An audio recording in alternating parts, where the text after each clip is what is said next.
Hello, good morning, जोहार। मैं संजय और आप देख रहे हैं न्यूज झारखंड। समय हो चला है झारखंड की खबरों को जानने का, उनसे अपडेट होने का। तो चलिए जानते हैं आज की झारखंड की 25 मुख्य बड़ी खबरों को। उससे पहले अगर आप न्यूज झारखंड चैनल पर नए हैं तो प्लीज चैनल को सब्सक्राइब करके बेल आइकन प्रेस कर दीजिए, जिससे आप तक झारखंड की हर एक छोटी बड़ी खबर का अपडेट आप तक पहुंचता रहे। तो चलिए शुरुआत करते हैं आज की पहली और महत्वपूर्ण बड़ी खबर से। रांची की सड़कों पर युवाओं का हल्ला बोल, रोजगार समेत कई मांगों को लेकर किया प्रदर्शन। राजधानी रांची में मंगलवार को युवाओं ने सड़क पर अपने अधिकारों के लिए आवाज बुलंद की। आक्रोशित युवा विधानसभा के लिए रवाना हुए, लेकिन पुलिस और प्रशासन ने उन्हें विधानसभा परिसर में पहुंचने से पहले ही रोक दिया, जिसके बाद हजारों युवा कोटे धरना स्थल के लिए निकल गए। प्रदर्शनकारी युवाओं का कहना था कि झारखंड राज्य गठन के बाद से ही रोजगार का मुद्दा गंभीर रहा है, लेकिन मौजूदा सरकार ने चुनाव के दौरान जो वादे किए थे वे पूरे नहीं हुए हैं। मुख्यमंत्री हेमंत सोरेन ने सत्ता संभालते समय युवाओं को रोजगार देने की बात कही थी, लेकिन ना तो नई नियुक्तियों की प्रक्रिया आगे बढ़ रही है और न ही लंबित परीक्षाएं पूरी हो पाई है। युवाओं का कहना था कि जेएसएससी और जेपीएससी परीक्षाएं भी लगातार टल रही है। जेटेट की परीक्षा लंबे समय से आयोजित नहीं हुई है, जबकि बीएड और डीएलएड उत्तीर्ण विद्यार्थी योग्यता रखने के बावजूद रोजगार के लिए भटक रहे हैं। कई छात्र मामूली वेतन पर कोचिंग संस्थानों में पढ़ाने को मजबूर हैं, तो कई निजी स्कूलों में अस्थायी नौकरी कर रहे हैं। इन्हीं सब मुद्दों पर मंगलवार को झारखंड जन अधिकार महासभा के तत्वाधान में झारखंड के कई जिलों से सैकड़ों युवा राजधानी पहुंचे। उनका उद्देश्य विधानसभा का घेराव कर सरकार तक अपनी आवाज पहुंचाना था, लेकिन उन्हें कोटे धरना स्थल की ओर मोड़ दिया गया। इस दौरान कुछ स्थानों पर प्रदर्शनकारी और पुलिस के बीच नोकझोंक भी हुई। युवाओं का कहना था कि अब झारखंड में बेरोजगार चुप नहीं बैठेंगे। स्थानीयता, शिक्षा और रोजगार की लड़ाई को तेज किया जाएगा और विधानसभा सत्र के समांतर ही सड़क पर भी आंदोलन की आवाज गूंजेगी। दरअसल हजारों युवा स्थानीयता, शिक्षा और रोजगार को लेकर प्रदर्शन कर रहे थे। धरना स्थल पर जुटे युवाओं ने कहा है कि यदि सरकार उनकी मांगों पर ध्यान नहीं देती है तो आंदोलन को और व्यापक रूप दिया जाएगा। मैया सम्मान योजना के लाभुकों के लिए बड़ी खुशखबरी। कर्मा पर्व से पहले लाभुकों के खाते में आएंगे 2500 रुपए। झारखंड सरकार ने मैया सम्मान योजना की लाभुक महिलाओं के लिए बड़ी सौगात का ऐलान किया है। खबर है कि अगस्त महीने की किस्त यानी 13वीं किस्त की राशि जल्द ही लाभुकों के खातों में पहुंचने वाली है। बताया जा रहा है कि 31 अगस्त से महिलाओं के बैंक खातों में 2500 रुपए ट्रांसफर करने की प्रक्रिया शुरू हो जाएगी। इस बार किस्त का समय कर्मा पर्व से ठीक पहले तय किया गया है, ताकि महिलाएं त्योहार की तैयारियों में इसका उपयोग कर सके। झारखंड का प्रमुख लोक पर्व कर्मा इस साल 3 सितंबर को मनाया जाएगा। महिलाएं इस अवसर पर नए कपड़े और पूजन सामग्री की खरीदारी करती हैं। ऐसे में हेमंत सोरेन सरकार ने फैसला किया है कि 31 अगस्त से ही लाभुकों के खातों में राशि भेजने की प्रक्रिया शुरू कर दी जाएगी। जुलाई की किस्त रक्षाबंधन से पहले भेजी गई थी और अब अगस्त की किस्त कर्मा पर्व से पहले जारी की जाएगी। साथ ही कई महिलाएं जुलाई महीने की किस्त से भी वंचित रह गई थी, जिनके खातों में पैसे नहीं पहुंचे थे। सरकार ने आश्वासन दिया है कि इस बार अगस्त की किस्त 2500 रुपए के साथ जुलाई की किस्त 2500 रुपए भी दी जाएगी, यानी लगभग 5000 रुपए एक मुश्त राशि पात्र लाभुकों के खाते में पहुंच जाएगी। अधिकारियों का कहना है कि जिन महिलाओं को अब तक किस्त का लाभ नहीं मिला है, उसके पीछे प्रमुख कारण आधार सीडिंग की कमी और दस्तावेजों में त्रुटियां हैं। इसलिए लाभुकों से अपील की गई है कि वे अपना बैंक खाता आधार से लिंक करवाएं और दस्तावेजों का सत्यापन समय पर पूरा कर ले। केंद्रीय कोयला राज्य मंत्री संघ बैठक में सीएम हेमंत सोरेन ने उठाए कई मुद्दे का खनन कार्य के बाद जमीन लौटाए केंद्र। मुख्यमंत्री हेमंत सोरेन ने सोमवार को झारखंड विधानसभा स्थित अपने कक्ष में केंद्रीय कोयला राज्य मंत्री सतीश चंद्र दुबे के साथ उच्च स्तरीय बैठक की। बैठक में कोयला खनन गतिविधियों, पर्यावरणीय संतुलन, स्थानीय लोगों को रोजगार और क्षेत्रीय विकास से जुड़े अहम मुद्दों पर विस्तार से चर्चा हुई। मुख्यमंत्री हेमंत सोरेन ने बैठक में जोर देकर कहा कि खनन कार्य समाप्त होने के उपरांत जिस भूमि का अधिग्रहण किया गया है उसे केंद्र सरकार राज्य को वापस करे, ताकि वह भूमि मूल रैयतों को लौटाई जा सके। उन्होंने यह भी स्पष्ट किया है कि खनन प्रभावित क्षेत्रों में लोगों के पुनर्वास, स्थायी रोजगार, पर्यावरणीय संतुलन और आधारभूत संरचना के विकास को सर्वोच्च प्राथमिकता दी जानी चाहिए। इस मौके पर केंद्रीय राज्य मंत्री ने मुख्यमंत्री हेमंत सोरेन द्वारा उठाए गए सभी मुद्दों पर सकारात्मक रुख दिखाया और आश्वासन दिया है कि केंद्र और राज्य सरकार मिलकर समाधान निकालेंगे। उन्होंने कहा है कि झारखंड के विकास और यहाँ के लोगों की भलाई के लिए केंद्र सरकार हर संभव सहयोग को तैयार है। आज 27 अगस्त को झारखंड में कैसा रहेगा मौसम का मिजाज, इन 9 जिलों के लिए जारी हुआ है येलो अलर्ट। तो झारखंड में आज 27 अगस्त को मौसम कैसा रहने वाला है, किन जिलों में बारिश होगी, किन जिलों में वज्रपात होने की संभावना है, मौसम विभाग ने येलो अलर्ट जारी किया है, इसमें कौन कौन से जिले शामिल हैं, इन सभी सवालों का जवाब हम आपको देने वाले हैं। तो झारखंड में मानसून की लगातार बारिश हो रही है। हालांकि पिछले 24 घंटे के दौरान मानसून थोड़ा कमजोर हुआ है। हालांकि आज बुधवार यानी कि 27 अगस्त को भी कम से कम 9 जिलों में आंधी तूफान के साथ वज्रपात और वर्षा होने की संभावना मौसम विभाग ने जताई है। उन जिलों में रांची, गुमला, लोहरदगा, सिमडेगा, खूंटी, पश्चिमी सिंहभूम, पूर्वी सिंहभूम, सरायकेला खारसावा और रामगढ़ शामिल हैं। इधर मौसम विभाग ने कहा है कि 2 दिन के दौरान झारखंड के उच्चतम तापमान में धीरे धीरे 2 से 3 डिग्री सेंटीग्रेड तक की बढ़ोतरी होगी। इसके बाद अगले 3 दिन के दौरान अधिकतम तापमान में धीरे धीरे 2 से 3 डिग्री तक की गिरावट होने की संभावना है। इधर झारखंड में पिछले 24 घंटे के दौरान मानसून कमजोर रहा है। कुछ जगहों पर गरज के साथ हल्के से मध्यम दर्जे की वर्षा हुई है। सबसे अधिक 55.2 मिलीमीटर वर्षा गुमला जिले के डुमरी में हुई। सबसे अधिक उच्चतम तापमान 35 डिग्री सेंटीग्रेड गोड्डा में और सबसे कम न्यूनतम तापमान 20.5 डिग्री सेंटीग्रेड लातेहार में दर्ज किया गया है। रामगढ़ में स्कूटी को अज्ञात वाहन ने मारी टक्कर, तीज मनाने जा रही महिला और 5 साल के बेटे की मौत। रांची से घर लौट रहे थे। रामगढ़ जिले के चुटुपालो घाटी सैनी होटल के पास मंगलवार को एक दर्दनाक सड़क हादसा हुआ। एक अज्ञात वाहन ने स्कूटी को टक्कर मार दी। हादसे में स्कूटी सवार महिला और उसके 5 साल के बच्चे की मौत हो गई। मृतक महिला की पहचान सेंट्रल सौंदा नलकारी निवासी रीता देवी 25 वर्षीय के रूप में हुई है। वह स्वर्गीय रमेश भुइयां की बेटी थी और सेंट्रल सौंदा नलकारी की रहने वाली थी। रीता रांची में एक दुकान में काम करती थी। वह अपने 5 साल के बेटे के साथ रहती थी। एके कोलेरी पंचायत के मुखिया फुलेश्वर कुमार ने बताया कि रीता तीज मनाने के लिए रांची से अपने घर जा रही थी। सैनी होटल के पास एक अज्ञात वाहन ने उनकी स्कूटी को टक्कर मार दी और फरार हो गया। हादसे में रीता की मौके पर ही मौत हो गई। उनका बेटा गंभीर रूप से घायल हो गया। स्थानीय लोगों ने घायल बच्चे को रांची रिम्स अस्पताल भेजा, लेकिन अस्पताल पहुंचने से पहले ही उसकी मौत हो गई। पुलिस ने महिला के शव को पोस्टमार्टम के लिए भेज दिया है। घटना से भुरकुंडा सेंट्रल सौंदा क्षेत्र में शोक की लहर है। पुलिस मामले की जांच कर रही है। झारखंड विधानसभा में अतिवृष्टि पर विशेष चर्चा, सीएम हेमंत सोरेन का बयान, सरकार करा रही नुकसान का आकलन। इस बार प्रदेश में हो रही लगातार बारिश के कारण काफी क्षति हो रही है। इसको लेकर मंगलवार को झारखंड विधानसभा के मानसून सत्र के दौरान अप्रत्याशित बारिश के कारण हो रही क्षति को लेकर विशेष चर्चा हुई। भोजनावकाश के बाद सदन में राज्य में भारी बारिश में खेती बाड़ी, सड़क, बिजली, मकान और जनधन की हुई भारी क्षति को देखते हुए जेएमएम विधायक उमाकांत रजक ने चर्चा के लिए प्रस्ताव रखा। उन्होंने कहा है कि अतिवृष्टि की वजह से राज्य में सर्पदंश से लगभग 100 व्यक्तियों की मृत्यु हुई है और पानी में डूबने से 175 लोगों की जान गई है। राज्य भर में करीब 15,000 से अधिक कच्चा घर गिरा है। तकरीबन 2 लाख हेक्टेयर में लगा फसल नष्ट हुआ है। इधर विधानसभा में विशेष चर्चा के बाद मुख्यमंत्री हेमंत सोरेन ने मीडिया कर्मियों से बात करते हुए कहा कि राज्य सरकार अतिवृष्टि से हुए नुकसान का आकलन कर रही है। कई इलाकों में किसानों के फसल बर्बाद हुए हैं, घर टूटे हैं, सड़क और बिजली व्यवस्था प्रभावित हुई है और कई लोगों की जान भी गई है। मुख्यमंत्री ने कहा कि सरकार इस पर पूरी तरह गंभीर है और प्रभावितों को हर संभव राहत और मदद पहुंचाने के लिए लगातार नजर बनाए हुए हैं। पूरे राज्य के हालात पर हमारी नजर है। जिन जिन जगहों पर नुकसान हुआ है उसका आकलन होगा।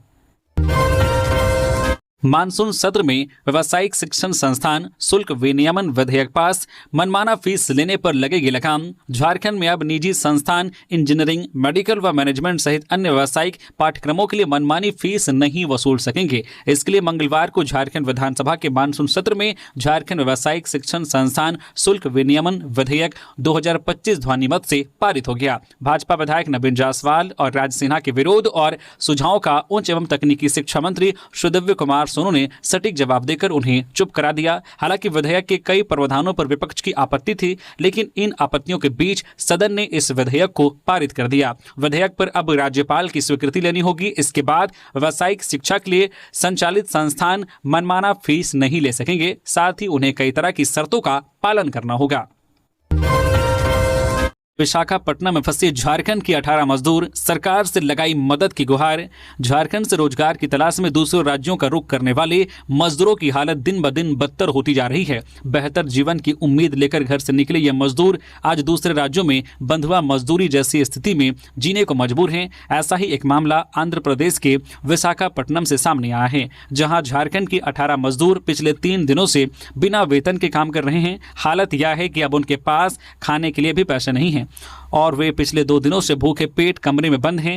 ये मजदूर झारखंड के पलामू, गढ़वा और रांची जिलों से ताल्लुक रखते हैं। करीब 3 महीने पहले एक ठेकेदार इन मजदूरों को काम दिलाने के बहाने विशाखापट्टनम के रामबली इलाके में ले गया था। बताया गया है कि काम के बदले नियमित साप्ताहिक भुगतान किया जाएगा, लेकिन कुछ दिन वेतन मिलने के बाद अब 3 महीने से उन्हें एक पैसा भी नहीं मिला है।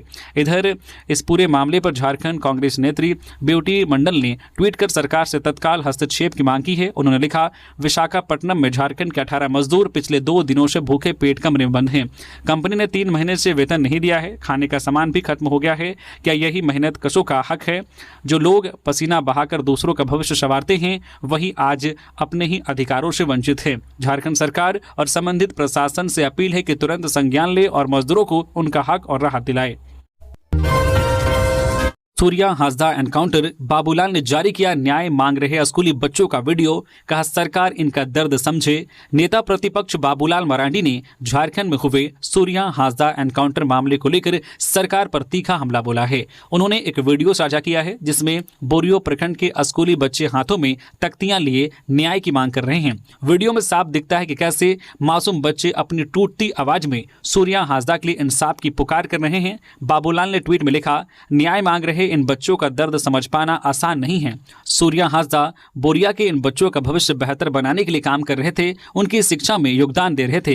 क्या यही उनका अपराध था? क्या इसी वजह से एनकाउंटर की आड़ में उनकी हत्या कर दी गई? मरांडी ने सरकार से सवाल किया है कि क्या समाज के लिए काम करना, खासकर आदिवासी बच्चों के लिए शिक्षा और उत्थान की दिशा में कदम उठाना अपराध बन चुका है? उन्होंने आगे कहा, सूर्या हासदा के साथ इन बच्चों के भविष्य को भी न्याय दिलाना हम सब की जिम्मेदारी है और यह जिम्मेदारी पूरी होने तक सूर्या हासदा के गुनहगारों को सजा मिलने तक हम चुप नहीं बैठेंगे, ताकि भविष्य में फिर कभी इन बच्चों को ऐसी तख्तियां ना उठानी पड़े। बाबूलाल मरांडी का यह बयान ऐसे समय में आया है जब एनकाउंटर को लेकर राज्य भर में सवाल उठाए जा रहे हैं।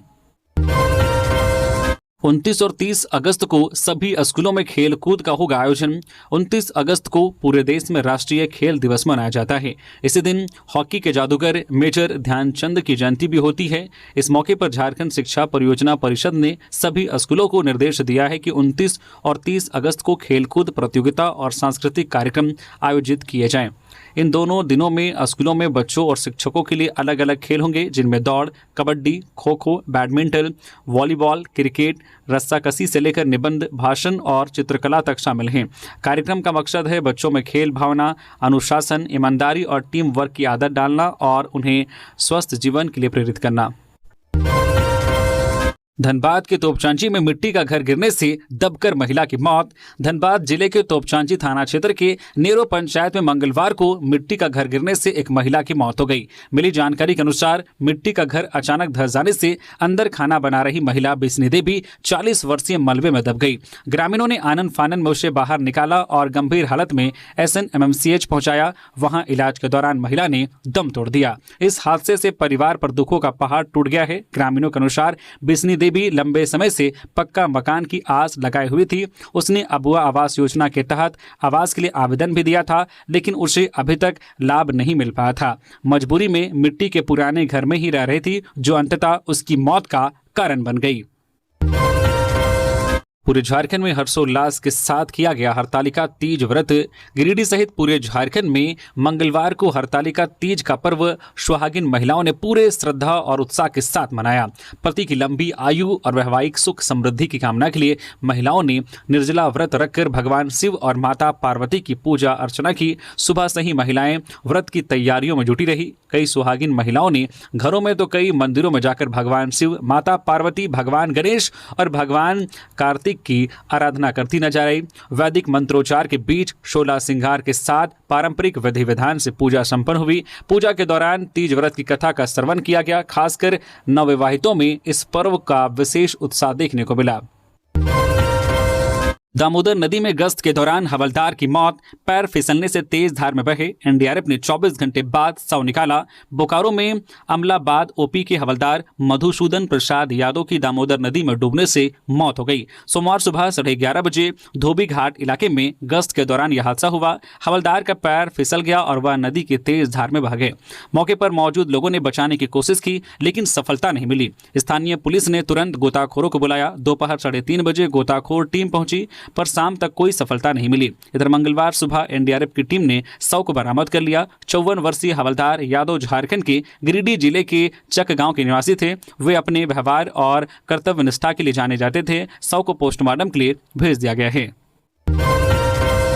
पूर्व डिप्टी मेयर नीरज सिंह हत्या मामला फैसला आज 27 अगस्त को कोर्ट परिसर में सख्त सुरक्षा व्यवस्था, केवल केस से जुड़े लोगों को मिलेगी एंट्री। धनबाद के पूर्व डिप्टी मेयर नीरज सिंह हत्याकांड मामले में आज 27 अगस्त को कोर्ट फैसला सुनाएगी।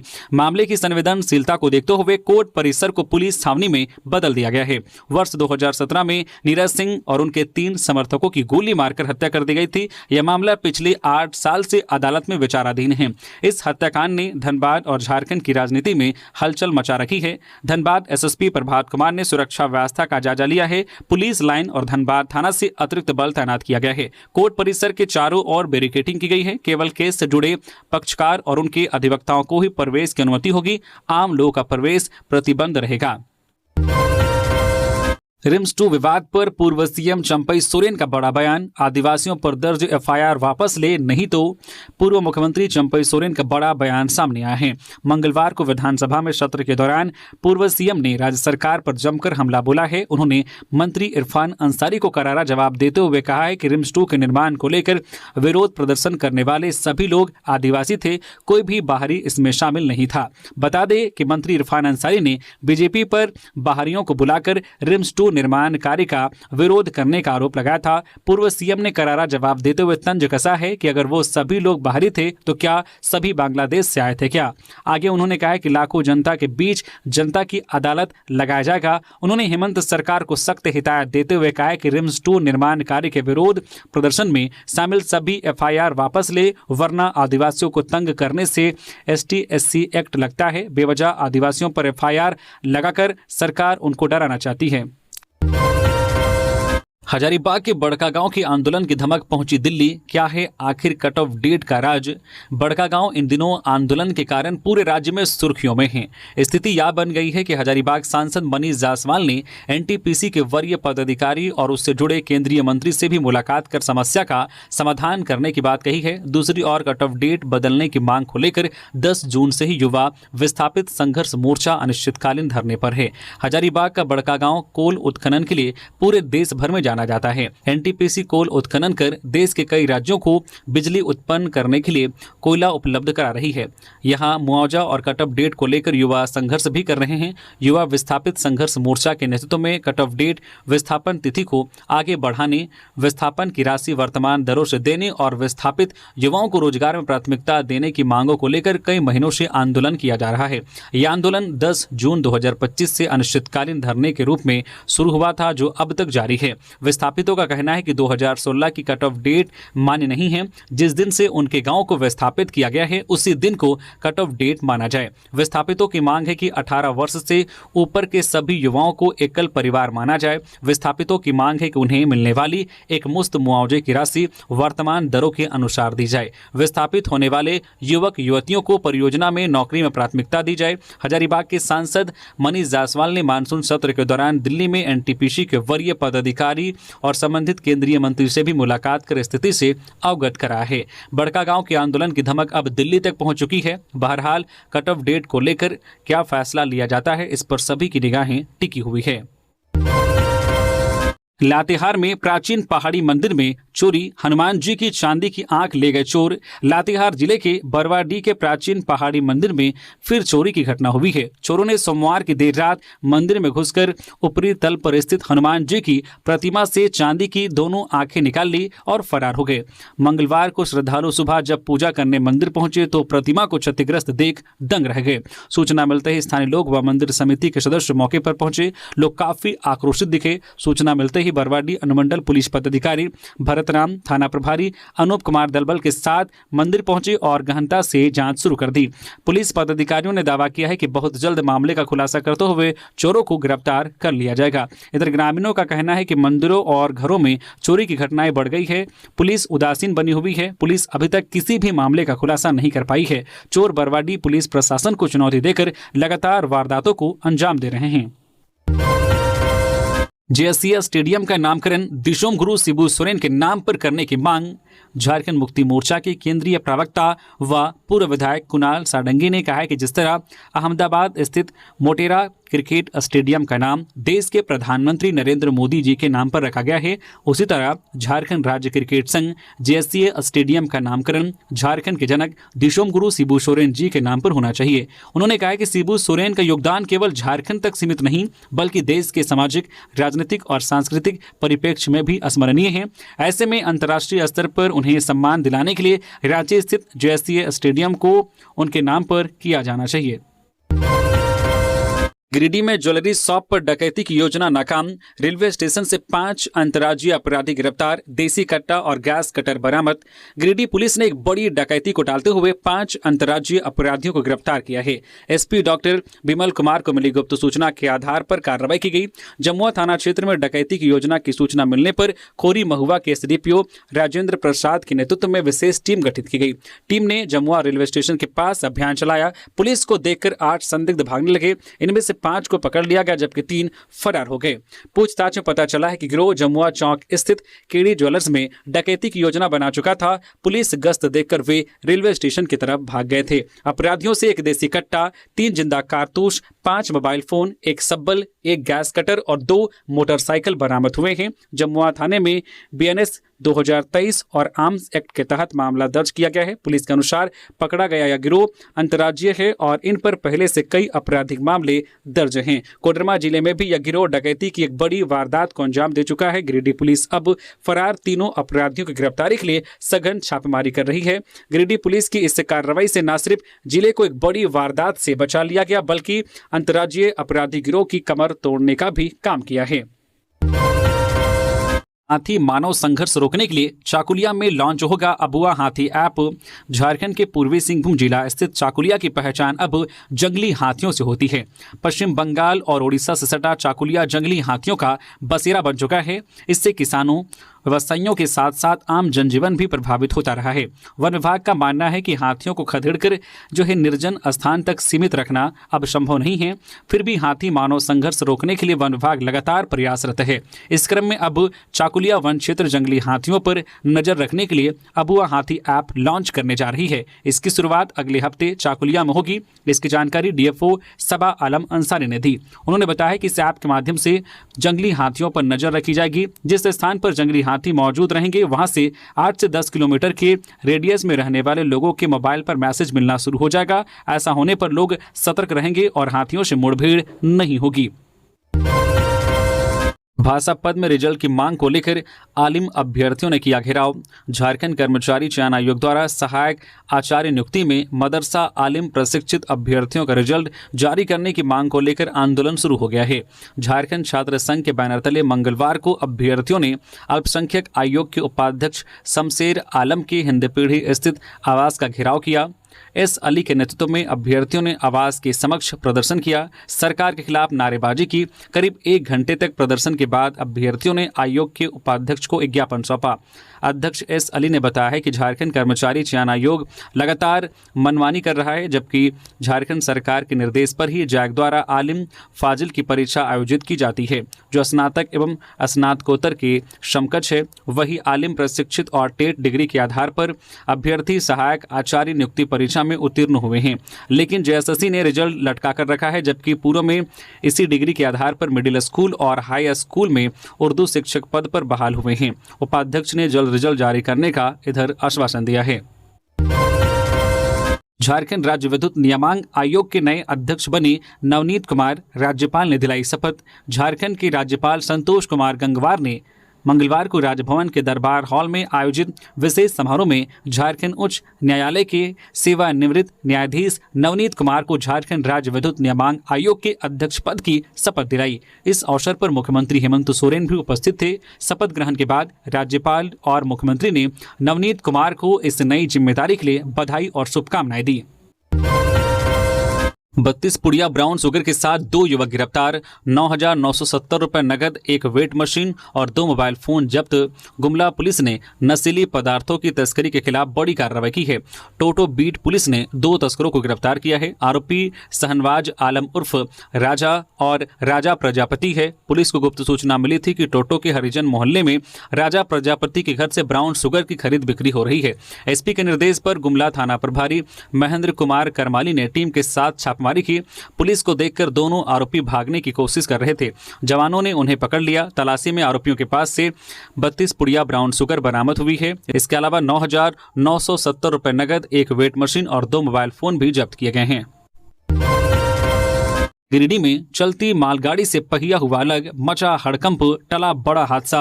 गिरिडीह में उस वक्त बड़ा हड़कंप मच गया जब सीसीएल गिरिडीह एरिया के सीपी साइडिंग से कोयला लादकर उत्तर प्रदेश के प्रयागराज जा रही मालगाड़ी के एक वैगन का चक्का खुलकर अलग हो गया। बताया जा रहा है कि यह घटना गिरिडीह रेलवे स्टेशन से सीसीएल सीपी साइडिंग जाने वाली ट्रैक पर धनबाद ब्रिज के पास हुई। घटना मंगलवार सुबह करीब 11:40 पर सुबह की बताई जा रही है। घटना की सूचना तत्काल प्रशासन को दी गई, जिसके बाद सीसीएल के साथ रेलवे की टीम भी मौके पर पहुंची। टीम के पहुंचते ही मरम्मत का काम शुरू कर दिया गया। वही घटना की जानकारी सीसीएल कर्मियों ने GM Girish Kumar Rathore, PO GS Meena तथा प्रबंधक राजवर्धन कुमार को दी और रेलवे के ड्राइवर और अन्य कर्मियों ने इसकी सूचना रेलवे के वरिष्ठ अधिकारियों को दी। हालांकि गनीमत ये रही कि कोई बड़ा हादसा नहीं हुआ और न ही मालगाड़ी पटरी से नीचे उतरी, क्योंकि जो ट्रेन की स्पीड कम थी। बोकारो में फर्जी फायरिंग का मामला, भाई से खुद पर चलवाई गोली, पुराने साझेदार को फंसाने का था प्रयास। बोकारो में एक व्यक्ति द्वारा रचे गए फर्जी गोलीकांड का पुलिस ने पर्दाफाश किया है।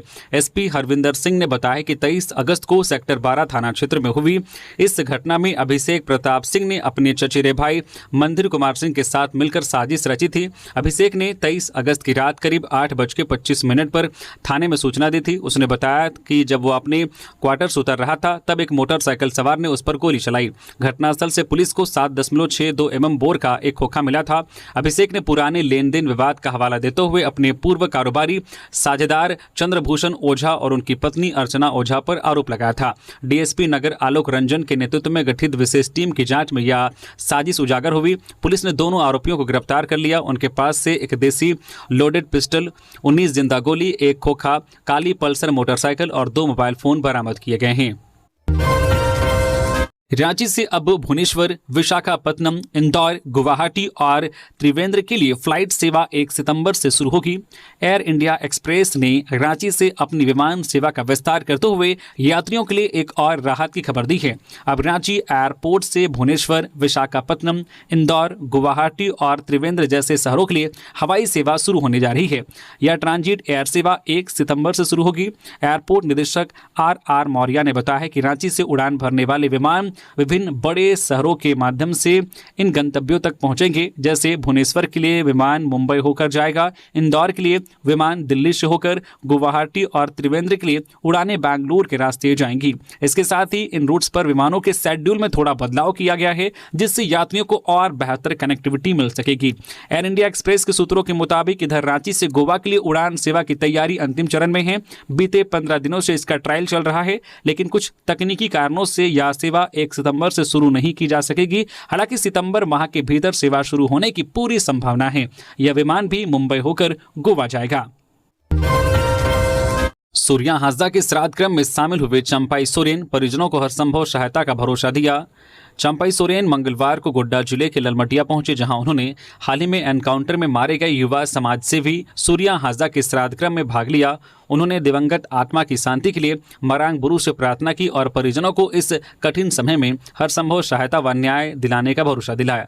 चंपाई सोरेन ने कहा कि सूर्या हाजदा एक जुझारू और जागरूक युवा थे, जो शिक्षा के जरिए समाज में बदलाव लाने का कार्य कर रहे थे। वे लगातार खनन माफिया के खिलाफ आवाज उठा रहे थे, जो आज झारखंड जैसे राज्यों में एक बड़ी चुनौती बन चुकी है। सोरेन ने स्पष्ट कहा है कि यह बेहद दुर्भाग्यपूर्ण है कि ऐसे एक जागरूक और प्रतिबद्ध समाज सेवी को झारखंड पुलिस द्वारा फर्जी एनकाउंटर में मार दिया गया। दिशोम गुरु को मिले राज्यपिता का दर्जा, झामुमो प्रवक्ता मनोज पांडे की मांग। झारखंड मुक्ति मोर्चा के केंद्रीय प्रवक्ता मनोज कुमार पांडे ने मुख्यमंत्री हेमंत सोरेन से मांग की है कि दिशोम गुरु शिबू सोरेन को झारखंड के राज्यपिता के रूप में अधिसूचित किया जाए। उन्होंने कहा है कि झारखंड का कन कन राज्य निर्माता दिशोम गुरु स्वर्गीय शिबू सोरेन का सृष्टि के रहने तक ऋणी रहेगा। झारखंड राज्य के निर्माण के लिए दिशोम गुरु ने अपना बचपन खोया, जवानी खपाकर बुढ़ापा पाया। झारखंड निर्माण आंदोलन के दौरान उन्हें उपहास का विषय बनाया गया, कई प्रकार से प्रताड़ित किया गया। आंदोलन को दागदार बनाने की भी कई षड्यंत्र हुए। षड्यंत्रकारियों ने जेल और हवालात की भी हवा उन्हें खिलाई। यातनाओं की पराकाष्ठा का भी उन्होंने दौर झेला सहा। झारखंड राज्य का सपना उन्होंने देखा और राज्य निर्माण होने तक वे न थके और न ही रुके। राज्य निर्माता दिशोम गुरु स्वर्गीय शिबू सोरेन के निधन से पूरा राज्य मर्माहत है। हर झारखंडी अब तक शून्यता का एहसास कर रहा है। इस शून्यता को कभी भी भरा नहीं जा सकता। उनके जाने का दर्द जीवन के अंतिम सांस तक बना रहेगा। गिरिडीह में बारिश से बनी बड़ी खाई। पेसरा बहियार में सड़क किनारे 40 फीट गहरा गड्ढा, सड़क की मरम्मत कराने की मांग। गिरिडीह के वार्ड नंबर 22 पेसरा बहियार में लगातार हो रही बारिश के कारण सड़क किनारे अचानक 30 से 40 फीट गहरा गड्ढा बन गया है। यह मार्ग स्कूली बच्चों और भारी वाहनों के आवागमन के लिए प्रमुख रास्ता है। स्थानीय लोगों ने चेतावनी दी है कि अगर समय रहते गड्ढे को नहीं भरा गया तो यह और फैल सकता है। इससे पूरी सड़क क्षतिग्रस्त हो सकती है। उन्होंने जिला प्रशासन और सीसल प्रशासन से तत्काल कार्रवाई की मांग की है। जिले में बारिश के कारण ऐसी घटनाएं बढ़ रही है। पहले भी कई इलाकों में गड्ढे बनने से लोगों को परेशानी का सामना करना पड़ा है। पाकुड़ में ब्राउन शुगर के साथ तस्कर गिरफ्तार। केकेएम कॉलेज के पीछे छापेमारी में 1.92 ग्राम नशीला पदार्थ जब्त, एक आरोपी फरार। पाकुड़ नगर थाना पुलिस ने केकेएम कॉलेज के पीछे बलिया डंगा क्षेत्र से एक युवक को 1.92 ग्राम ब्राउन शुगर के साथ गिरफ्तार किया है। नगर थाना प्रभारी बबलू कुमार ने बताया कि वरिष्ठ अधिकारियों को गुप्त सूचना मिली थी। कुछ लोग कॉलेज के पीछे सुनसान जगह पर मादक पदार्थों का कारोबार कर रहे थे। सिविल एसडीओ और अनुमंडल पुलिस पदाधिकारी ने पाकुड़ अंचल निरीक्षक शंभू शरण दत्त के नेतृत्व में छापेमारी टीम का गठन किया। टीम की छापेमारी के दौरान 2 व्यक्ति संदिग्ध मिले। पुलिस को देखकर दोनों भागने लगे। टीम ने एक व्यक्ति को पकड़ लिया जबकि दूसरा फरार हो गया। पकड़े गए व्यक्ति की पहचान आलम शेख के रूप में हुई है। वह बड़ी अलीगंज बस स्टैंड के पास का रहने वाला है। उसके पास से 7 पुड़िया ब्राउन शुगर बरामद की गई है। हर प्रखंड में बनेगा मनरेगा पार्क, आंगनबाड़ी केंद्रों के लिए चिन्हित होगी जमीन। धनबाद देसी आदित्य रंजन ने मंगलवार को समाहरणालय में ग्रामीण विकास JSLPC जल छाजन समेत विभिन्न योजनाओं की समीक्षा की। उन्होंने सभी बीडीओ को अपने अपने प्रखंड में मनरेगा पार्क का निर्माण कराने का निर्देश दिया। साथ ही आंगनबाड़ी केंद्रों के लिए शीघ्र जमीन चिन्हित करने के लिए जहां निर्माण पूरा हो गया है वहां संसाधनों को उपलब्ध कराकर हैंड ओवर लेने का निर्देश दिया। सभी बीडीओ से कहा गया है कि शिक्षा, स्वास्थ्य, आवास योजना, पेयजल, सड़क, बिजली, पंचायत भवन, जन वितरण प्रणाली जैसी संरचनाओं पर विशेष ध्यान दें। तो ये थी आज की झारखंड की टॉप बड़ी खबरें। इसी तरह से झारखंड की हर एक छोटी बड़ी खबर देखने के लिए आप हमारी चैनल न्यूज झारखंड चैनल को सब्सक्राइब करके बेल आइकन प्रेस कर दीजिए, जिससे आप तक झारखंड की हर एक छोटी बड़ी खबर का अपडेट आप तक पहुंचता रहे। तो अभी के लिए बस इतना ही। हमें दीजिए इजाजत, फिर मिलते हैं किसी और खबरों के साथ। धन्यवाद।